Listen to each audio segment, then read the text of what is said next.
Okay, so over Shabbos, I've been learning Yehoshua. We've been learning Yehoshua, me and Meir and I. This is Meir, for those who don't know. Say hi, Meir. Hi.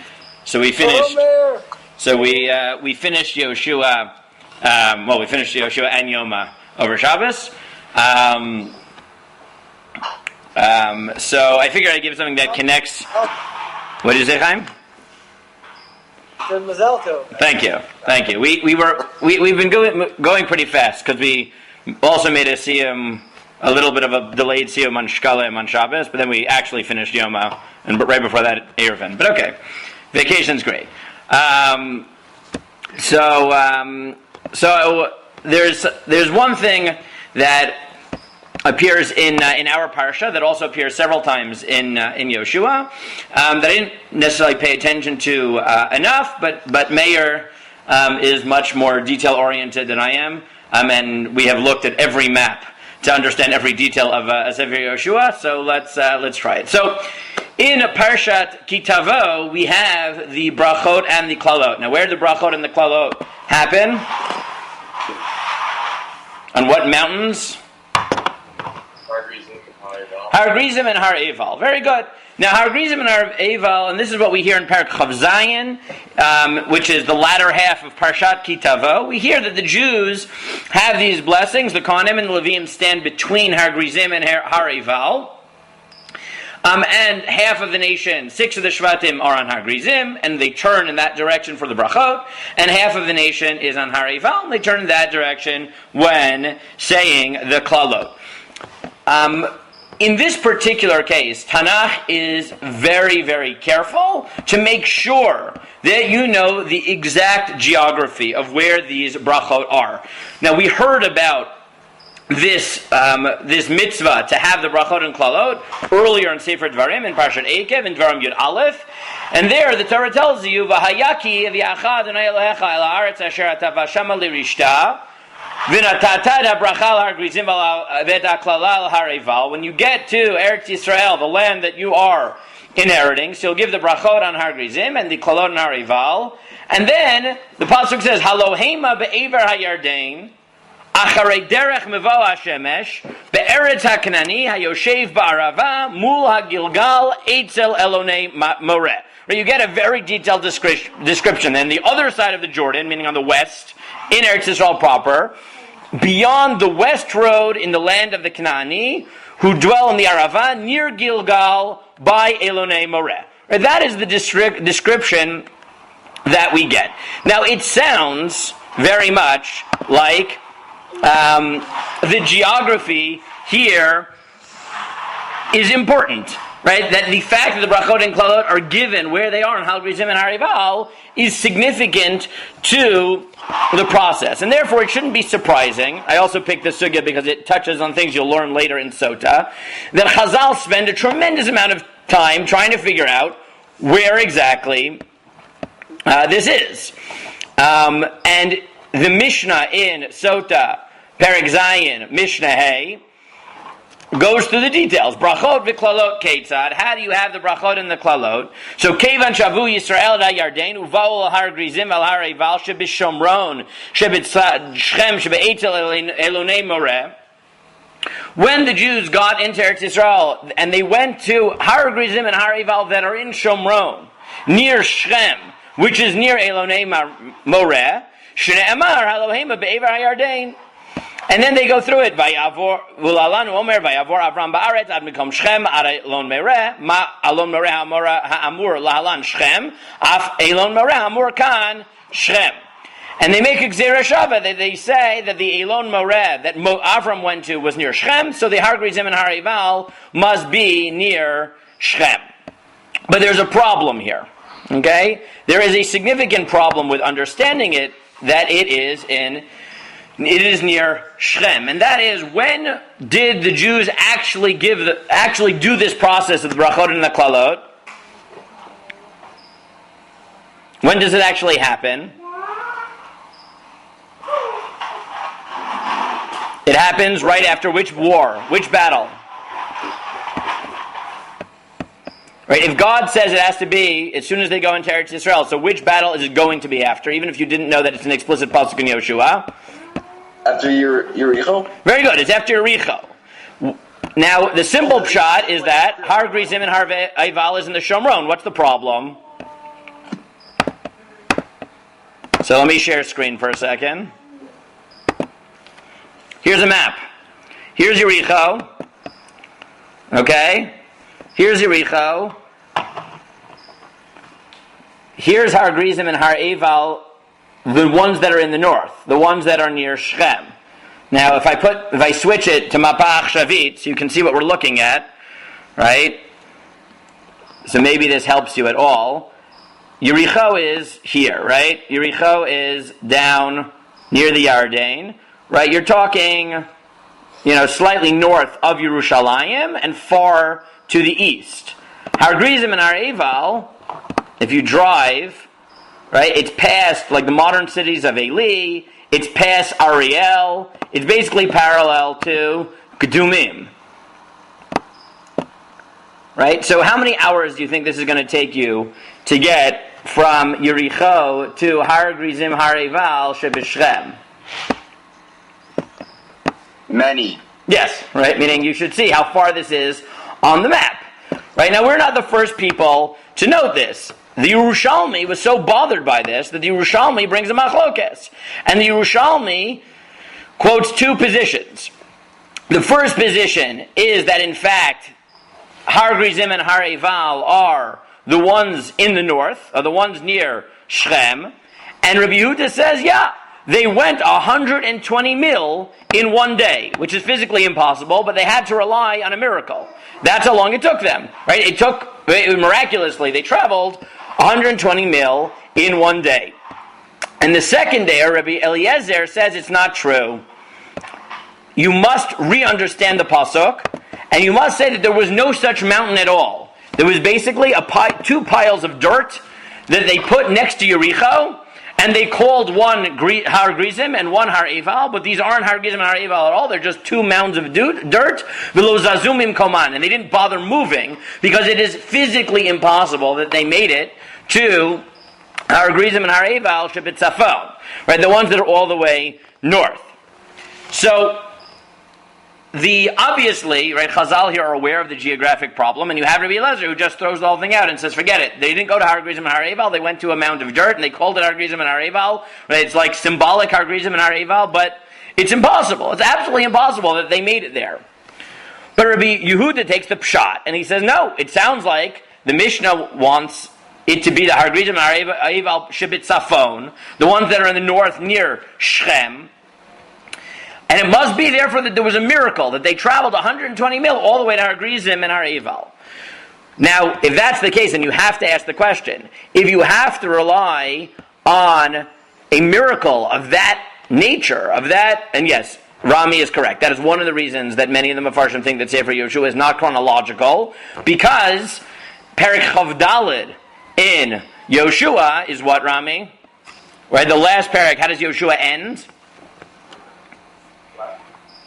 It ends with Yoshua making a brit with the Jewish people, between the Jews and God, in what city? In the city of Shechem. And many of the Mefarshim who think Sefer Yoshua is out of order, think that when they made the brachot and klalot in Perek Chet, it was immediately followed by a brit in Shechem, which is right next to Har Gerizim and Har Eival. It's not that they've been schlepping back and forth, up and down the countryside. It's simply that first they do brachot and klalot. Once they do brachot and klalot, so they make a brit in Shechem, which is smack in between Har Gerizim and Har Eival. That is exactly why many of the Mefarshim think that Yoshua is not written in chronological order. But now you have to ask the conceptual question, which is, okay, why? What would motivate Rabbi Yehuda to believe that Har Gerizim and Har Eival are literally Har Gerizim and Har Eival in the north, that requires a miracle that they travel 120 mil, right? Again, reminding us geographically, from Yericho all the way to Har Gerizim and Har Eival. So I think there are two possible answers. Or two types of answers that you could give. Right? Why would you need to rely on such a miracle to make sure they go all the way from, right, as I said, Yericho, right, all the way up to Har Gerizim Har Eival, which, as you can see, again, is all the way up north in the Shomron. So what do you think? Right? What types of answers do you think could be provided? And I know I have to end soon because there's another meeting. So give me a few types of answers, not necessarily the specifics, but what types of reasons are you going to look for to justify this? Yes, so Chaim notes that Dvarim is very repetitive. So it's interesting because it seems to be central, right? Eikev tells you that the brachot and klolot are going to happen. KiTavo tells you what they are, right? And then Yoshua goes out of its way to tell you that, Eikev gives you an overview of what they're going to be. KiTavo drives into them, and then Yoshua, right, you got the actual details of it happening, and then the pasuk emphasizes that he did exactly what Moshe told him to do. But what do you think, right? Aaron, 1 second. What do you think? What could justify requiring such a miracle that would enable this geographic jump all the way from Yericho to Har Gerizim and Har Eival? Seemingly, we would have to say that there's some religious necessity to having this experience for this generation. Now that we're in Israel, to see the Har Gerizim and Har Eival. Perfect. Right. So one possibility is to take a symbolic, religious view of this, which is to say, well, there has to be something about Har Gerizim and Har Eival that makes it religiously significant enough that it's worth that type of miracle. That as soon as they come in Yericho, they go up to Shechem. They go up to, right now, the hint there seems to be, as I just said, the city that lies smack in between Har Gerizim and Har Eival, right, which is Shechem, which, as we noted in Yoshua Chav Daled, is where the Jews make a brit with God. Now, this is really the direction of the Radak, and it's already implied in the Mishnah in Sota, which is that, and I'll tell you the Radak. The Radak says, why did they bother? Why is the Brit in Shechem? So he says, well, when Avram first came in to Eretz Yisrael, he goes up to Shechem, right? Kivon ditakev Avram Avinu tchila kishenechnas la'aretz. Second, he says, Sham nasa nes gadol Yaakov Avinu.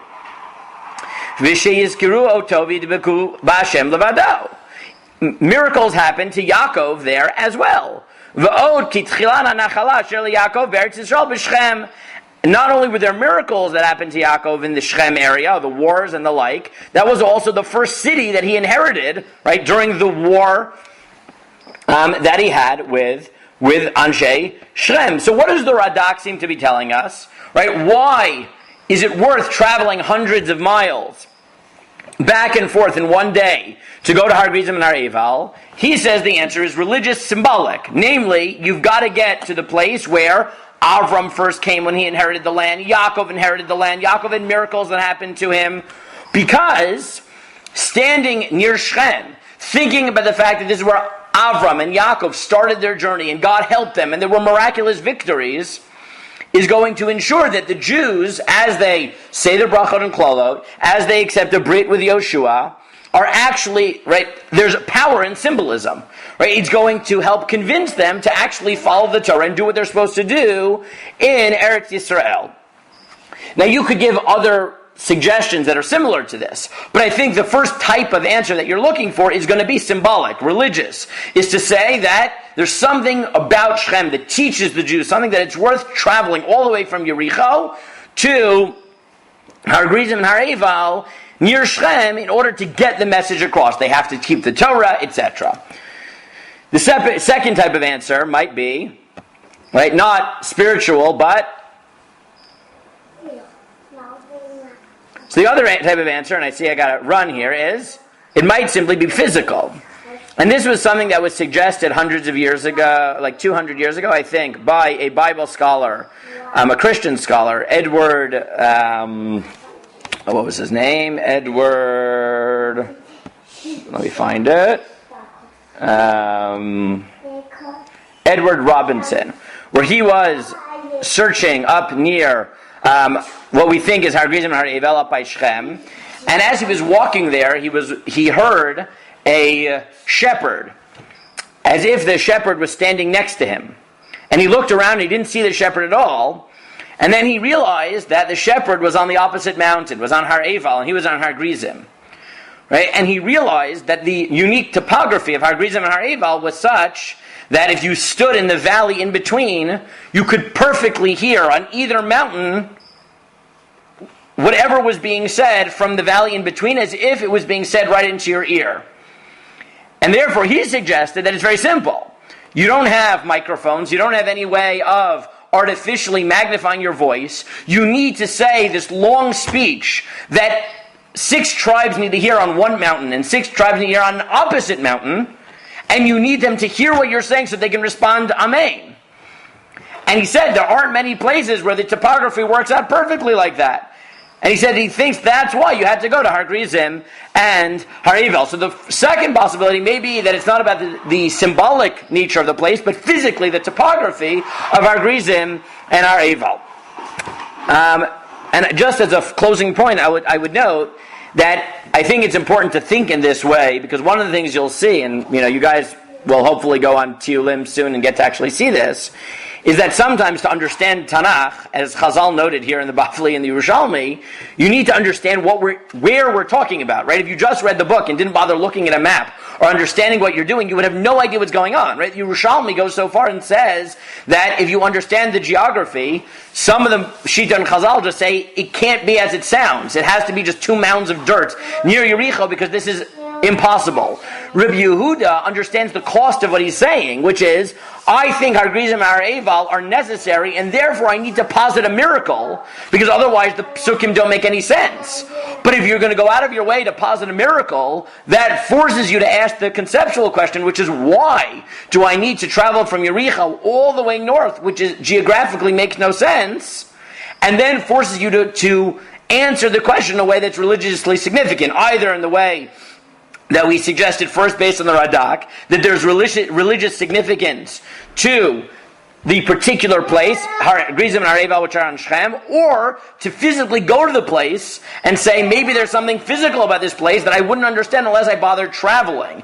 And suddenly, when you actually take details and maps and the physical space of Eretz Yisrael seriously, you'll get insights into Tanakh that you wouldn't necessarily get if you relied only on the right, Tanakh is literature, meaning Tanakh is a book, reading it without actually taking into account what this looks like in real life. Okay, right, Wasserman will come.